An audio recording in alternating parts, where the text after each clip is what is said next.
Hindiston-Afrika sammiti yordam guruhlari Ebola epidemiyasi tezlashayotgani haqida ogohlantirgani uchun qoldirildi. Kongo sharqidagi tibbiyot xodimlari va yordam guruhlari kamdan-kam uchraydigan Ebolaning tarqalishiga javob berish uchun qo'shimcha ta'minot va xodimlarni so'rashdi.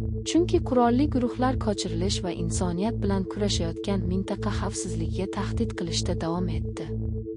Buniya, Kongo, Yangi Delhi, Hindiston va Afrika ittifoqi Afridiyani kechiktirishdi.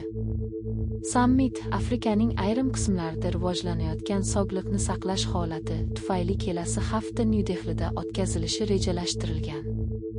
Payshanba kuni Hindiston Tashqi ishlar vazirligi e'lon qilgan Kongo sog'liqni saqlash rasmiylari Ebola virusi tarqalishiga qarshi kurashayotgan bir paytda qaror afrikalik yetakchilar va manfaatdor tomonlarning to'liq ishtiroki va ishtirokini ta'minlash hamda qit'ada paydo bo'layotgan sog'liqni saqlash holatini hisobga olish muhimligini e'tirof etgan holda qabul qilindi, deyiladi qo'shma bayonotda.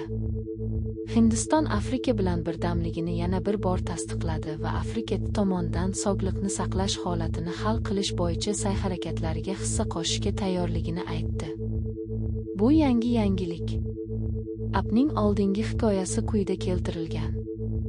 Kongo sharqidagi tibbiyot xodimlari va yordam guruhlari payshanba kuni kamdan-kam uchraydigan Ebola virusiga qarshi kurashish uchun qo'shimcha jihozlar va xodimlarga muhtoj ekanliklarini aytishdi.